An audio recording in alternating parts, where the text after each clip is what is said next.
All right, pretty unbelievable football game to be a part of. There's a lot of moments in that game where I'm trying to think back and process just the critical plays that our guys made, offensively, defensively. Wasn't always perfect for us, but our team's ability, I think, over these last few weeks to win football games, maybe not in circumstances like this, but I think that allowed us to have the confidence we needed to just try to make one more play and keep that football game alive in any way, shape, or form we had to do. And it's a confident locker room in there. There's a lot of games out in front of this team where we're going to rely on these moments to help us. I'm so dang proud of this team. I love this team, the way they battle, the way they come together, and it was a really big day for us, kind of confirming who we kind of think we are as a football team. A lot to improve on, like I said, but this is a huge win for us here against a really good football team. Just to give you guys an update, Caleb Evans and Christian Darisaw did exit the game with concussions, and then Z was just kind of dealing with a knee contusion there. That kind of, he was just playing hard all day long and finished the game, but we'll see how he feels tomorrow. Open it up to you guys. Just talk about the play or the series of events at the goal line.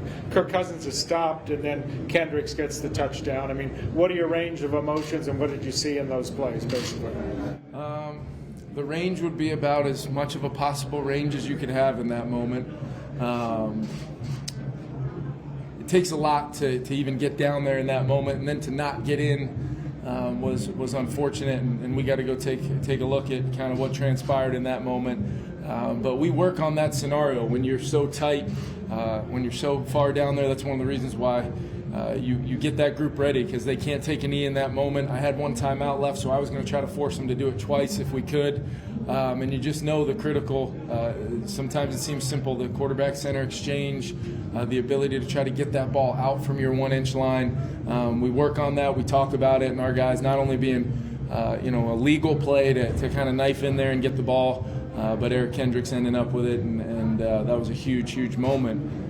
To hopefully thinking we were putting that game away, but then just like great teams do, they battled right back, and we just kind of continued to have to trade those blows, body blows, haymakers, and just try to be ready for the next snap. And just as long as they would allow us to play today, be ready to continue playing, and that's why I'm so proud of this team and what we were able to accomplish. How many times have you guys worked on that through the course of the year? It goes back at different times, training camp and different scenarios when it comes up. You just talk about it a lot. There's been some clips of kind of similar situations around the league this year, how you want to make sure you're ready for it, what we call it in that mode, just to make sure we're aligned right to possibly have the best chance to impact the play and maybe get the ball if it does end up on the ground. Compliments to those guys for executing. What was it like seeing Jefferson's catch where they stole the ball from the defender and they got automatically at the... What was the D&D right there? About fourth and 18. Yeah, I just remember, my dialogue. I call it dialogue. He can't talk back to me, but my words into Kirk, what we were really looking for on that play. There's not a lot of scheme that you can go find in that moment.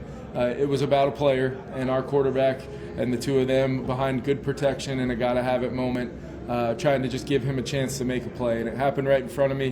One of the more remarkable catches I've ever seen. He's such a special player, and just really proud of the way Justin's battled all season long against a lot of different looks, a lot of different coverages, but to show up time and time again when we needed him today.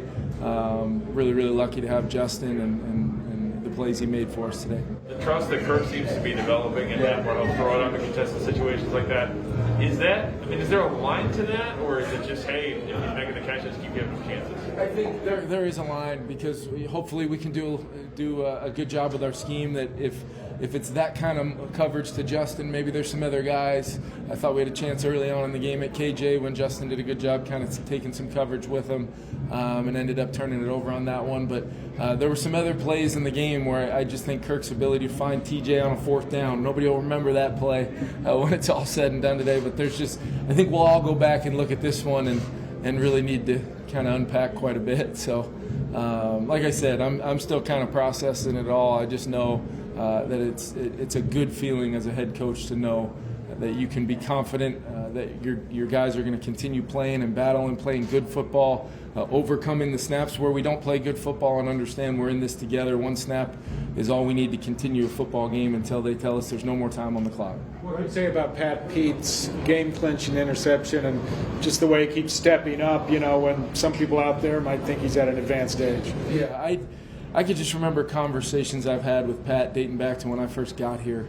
And we were able to make sure we had him for this year leading our defense, and I just have so much respect for the player, the leader, everything he means to our team, but it goes so much further than that because he's playing dang good football right now, and he's consistently done that, challenges himself every single week to be the most prepared, lead the charge on that defensive side along with EK and Z and Daniil and Harry and some of our other guys, and he set a standard for helping us become an 8-1 football team. When I think of our team this year, I think of Patrick Peterson being a major reason why we're 8-1, and today was just another example of that. Is that as emotional as the locker room's been after a game? Yeah, I honestly, they were.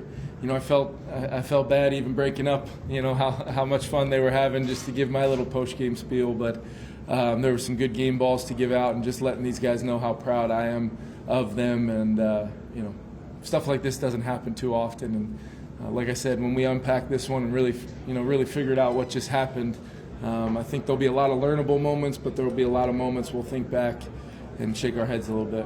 Right before halftime, it looked like you and Brian O'Neill kind of like put your arms around each other. I don't know if you remember that or what was said there, but I just wonder what that moment. Yeah, it goes back to the kind of 3rd and 2 scenario, 4th and 2 scenario where I just wanted them to know I felt good about those plays, but I also feel good about running the football behind those guys. And I think it's important for those guys in those moments to know that I'm not always going to be perfect, and I certainly try to call the best possible plays in certain scenarios, but I'm incredibly close with Brian, so I think I just kind of caught him as we were getting ready to head in, and just kind of communicating with him, hey, I'm coming right back to you guys. We're going to run it in the second half. We're going to run it however we need to, and we were able to do that, and Dalvin Cook getting going a little bit, and with that big run, really, I think that 81-yarder really kind of sparked everything to kind of transpire after that, so it was a huge moment. To that end, you guys come out with heavier personnel at the beginning of overtime when you're running the ball there. Was that just trying to wear them down, kind of the nutrition-type runs you talked about? Snaps, and you could see it as we were able to kind of churn out yards, mix in some passes, stay aggressive in some no huddle, try to find Justin there, and just see. I wanted to for sure ensure that we were in field goal range to make sure we had the lead when the Bills touched it. I would have loved to finish that thing off with a touchdown there and not ask our defense to go on the field. I do believe there was 12 players on the field on that run where we kind of went backwards after Justin's catch down to the 2, I believe. We'll have to go back and count those up. I know it's moving pretty fast out there sometimes, so we'll just confirm that. But need to be better, kind of closing out those drives when we do get down there. But it's a good defense over there, and well coached, tough place to play. So to find a way to have more points in the end today, I'm gonna remember this one forever, guys. I'm telling you. Last one. The Gabe Davis reception on your sideline late in regulation. Did you get a look at that? I think it was clean. I was right in front of me. Didn't think that was a catch.